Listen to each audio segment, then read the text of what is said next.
right, we on to now the top focus here. The U.S. Central Command, or the CENTCOM, has reportedly carried out 10 strikes in Syria between February 3 and 12, targeting more than 30 Islamic State positions. The strikes has focused on ISIS infrastructure and weapons storage. Meanwhile, in Munich, Syrian Foreign Minister Assad Hassan al-Shabani has led a delegation that met U.S. Secretary of State Marco Rubio on February 13 at the Munich Security Conference. The talks addressed Syria's political and security landscape, with both sides reaffirming the importance of Syria's unity and territorial integrity. SDF Chief Mazloum Abdi was also present at the meeting, sitting alongside al-Shabani. This high-level meeting has marked a significant step following the recent agreement between the Syrian government and the SDF. Saul Satka, political commentator from Tel Aviv, joins me in this discussion. Saul, how is it that these strikes were being carried on for almost 10 days and really not much news came out about it?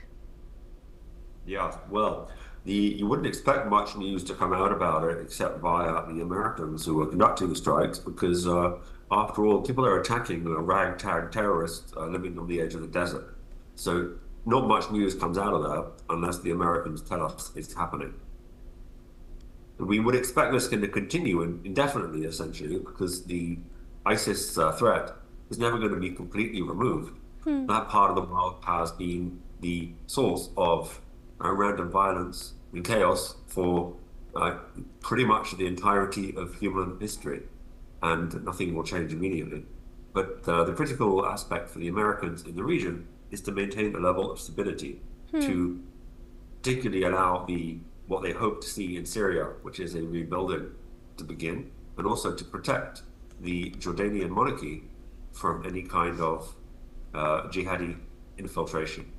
Is it also very likely that Syria itself may have reached out to the US over this concern and they have colluded in launching these strikes at IS targets?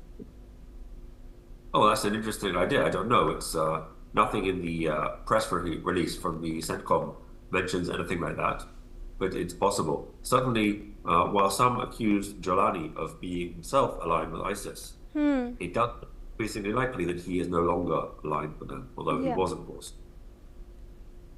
All right, Saul, how long then do you think, how vast really is the IS infrastructure there, and how much longer will it take to bring all of that down, if you have any strong information on that?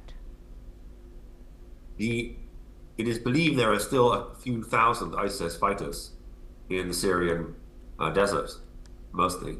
And well, you can assume that if they continue to get blown apart by the Americans with one airstrike a day, then over the period of years, those people will either go extinct or perhaps need to be continually replaced and replenished. The unfortunate question is who is funding them, who is allowing them to continue. And right now, this is unclear. But there are, of course, many actors who want to have maximal chaos and to keep the US and Israel and other people pinned down with this kind of thing. Iran, for example.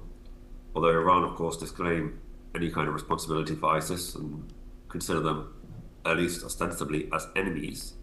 And so really it will continue until the funding dries up, until the reservoir of radicalized people who are always lining up to serve in the name of a global caliphate will entirely dry up. And that probably will never happen, but they can be kept at bay. They can be kept at minimal threat risk with attrition from West and its allies. All right. Saul, thanks very much for your comments here. We appreciate you joining us and speaking to us. And now